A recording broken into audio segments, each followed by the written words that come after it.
How important is the role of trustee advocacy with the state legislature with respect to degree programs and specialized initiatives?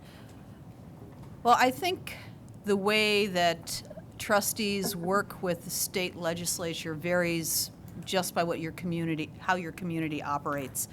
We've had some success in Monmouth County by just having visits at their office with the trustee and me to discuss particular issues. I got to tell you, I can get people in the door, but the assembly folks and the senators are not interested in a darn thing I have to say. They're much more interested in what the trustees have to say. It gives our cause credibility. If somebody from the community says this program is really important to our community, those folks listen. Elected officials pay attention to them. They know what I'm going to say. They know what the hot issues are before I get to the door. So my advocacy is really predictable, and I don't want to say it's meaningless, but it doesn't really resonate. But if I have somebody who is a member of a local and well-respected law firm who's at my side, who goes to the door with me and says, you know, we really need this program here. We really need you to look at this closely because it makes a big difference in our community. They pay attention. They really do.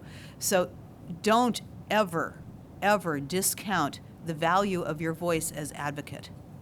It means so much. It's very powerful. And when we have the National Legislative Summit in D.C., they're not interested in talking to anybody who's not a trustee. The presidents are there just to help with crowd control. And I'm absolutely honest. When you as trustees walk in and talk to the aide or perhaps the individual, him or herself, and you've got our statewide agenda, these are the things that are important to New Jersey, it's powerful. They take notes. They might call our offices later to get clarification on some things, but they pay attention to you. And I think, do not ever discount the value of your voice in these situations. Just a quick anecdote to Dr. Murphy's point. In my research, one of the things I learned that echoes don't discount your influence with elected officials. One of the trustees I talked with shared a story, quick anecdote. He said he was at a freeholders meeting, and the freeholder was giving the college president and the trustees a little bit of a hard time because the college was hiring people in the advisement section to do outreach to students to find out, why haven't you come back? And so as this freeholder was saying, this is hand-holding, I don't like this kind of stuff, real people get through college on their own, this trustee said, wait a minute, let me get some data. He went back and met with this freeholder and said, of these people, these 3 people we hired, we reached out to 30 students who had dropped out, who we didn't hear from.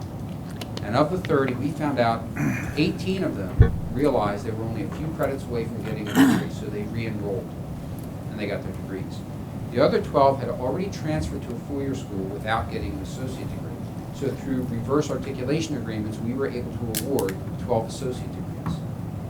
So you see, these are results. And that freeholder went, oh, I like that. That's really great. You should keep that up. But it was because the trustee had the courage, as Dr. McMahon said, had the courage to say, wait a minute, you have the misperception here. This is not what we're doing. We're not hand-holding. We're not hand-holding. We're informing students that they have an opportunity to get a degree. So you really do have a lot of influence when you're working with those elected officials, whether it's at the county level, state level, or even national level, your senators and your House of Representatives.